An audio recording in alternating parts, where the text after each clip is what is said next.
Halo Smart ASN, selamat datang di Smart ASN Talk, podcastnya ASN muda di Kementerian PKP buat kamu-kamu yang pengen kerja lebih efisien dan adaptif di era digital. Dengan saya Vio sebagai host kamu pada malam hari ini, dan kali ini kita bakal ngobrol-ngobrol santai tentang topik yang hangat nih, tantangan penerapan digitalisasi workspace di Kementerian PKP. Saya nggak sendiri, terang saya udah ada teman-teman dari kelompok 4. Seperti kata pepatah, tak kenal maka tak sayang. Jadi yuk kita kenalan dulu. Lihat nih ada Mbak Uyun nih. Boleh dari Mbak Uyun, silahkan.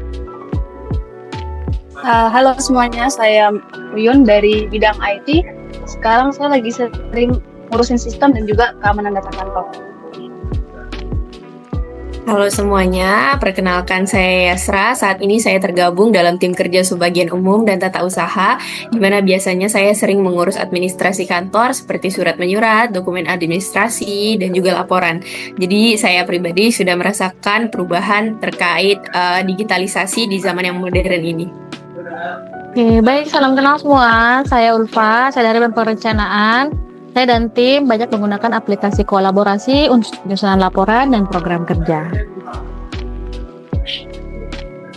Dan saya Mercy dari bagian kepegawaian. Fokus saya lebih ke pengelolaan SDM dan literasi digital ASN. Nah oke, kita udah saling kenal nih. Tanpa berlama-lama, kita langsung ke topik aja ya teman-teman. Kementerian PKP kan sekarang lagi gencar banget nih menerapkan digital workspace-nya. Tapi jujur-jujur nih, ternyata nggak semudah itu ya. Saya penasaran nih dari sisi IT-nya Mbak Yun, boleh sih apa tantangan paling kelihatan di lapangan? Oke, Mas Vio. Jadi yang paling terasa itu soal keamanan data ya, Mas. Sepertinya kayak semua dokumen dan proses kerja kan udah pindah ke sistem digital. Otomatis resiko kebocoran data dan serangan cyber juga makin tinggi.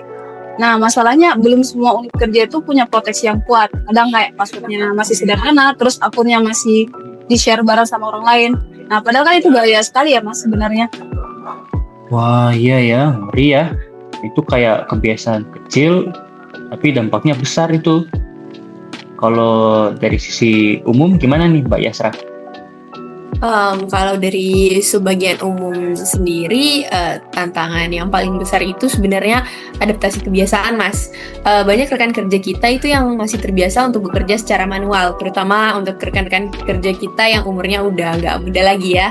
Tiba-tiba mereka harus menyesuaikan diri untuk pindah ke sistem yang serba online ini, dan itu cukup membingungkan mereka sih.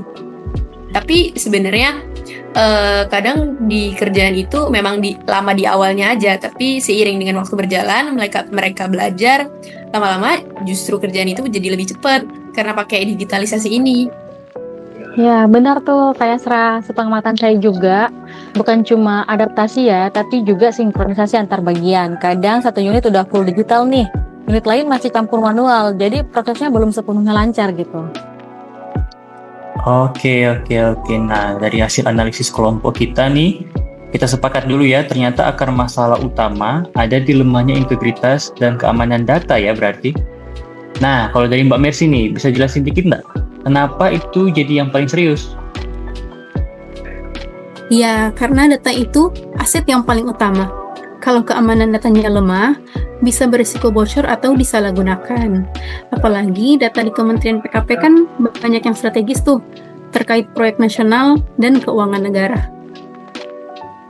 Nah, benar banget Mbak Mercy. Nah, kalau kita lihat masalah ini dan menggunakan fishbone analysis, penyebabnya itu bukan cuma teknis saja, tapi ada faktor manusianya, seperti kurangnya literasi digital, terus kebijakannya yang belum detail, sampai infrastrukturnya yang belum merata gitu. Ya, setuju banget Mas Vio, Mbak Mercy, dan Mbak Uyun. Dan kalau kita analisis pakai metode urgency, seriousness, dan growth-nya, hasilnya juga tinggi semua gitu. Dari beberapa penyebab yang menjadi akar masalahnya. Artinya, masalah yang tadi disampaikan Mbak Mercy terkait keamanan data yang lemah ini tuh nggak bisa ditunda. Karena makin lama dibiarkan, resiko serangan dan kebocoran makin luas gitu.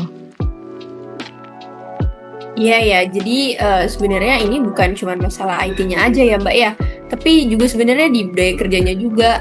Nah, kita itu sekarang butuh mindset ASN yang aware sama keamanan digital.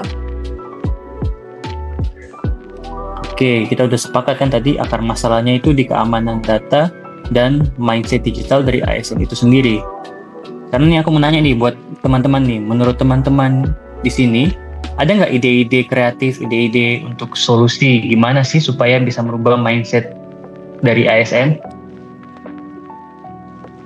Kalau dari sisi SDM, aku usul pelatihan literasi digital dan cyber awareness ASN, biar semua pegawai ngerti cara aman kerja di sistem digital, termasuk soal password, email, dan sharing data.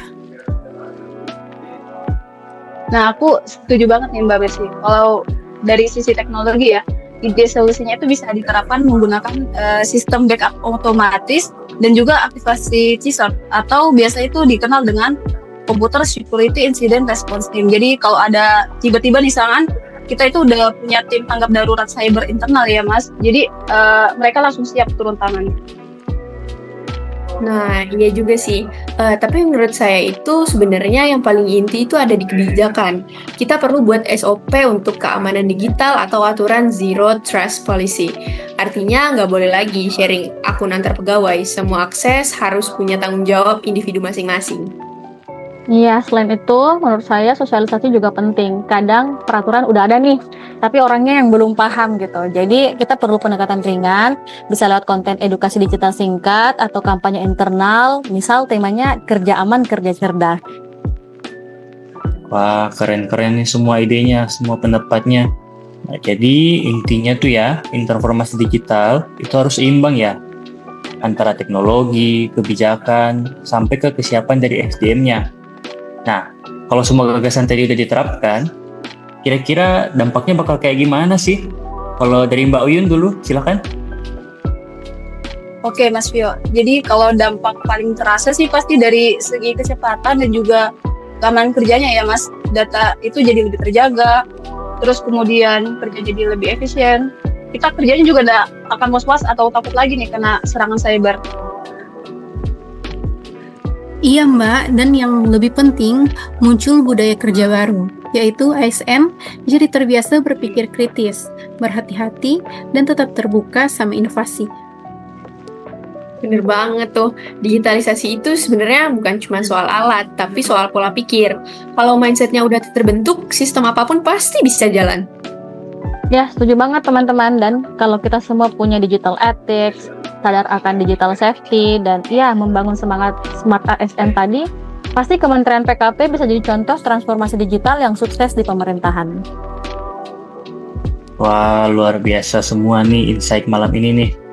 Jadi kesimpulannya nih ya, penerapan digital workspace itu bukan cuma perubahan cara kerja, tapi perubahan budaya kerja dari ASN.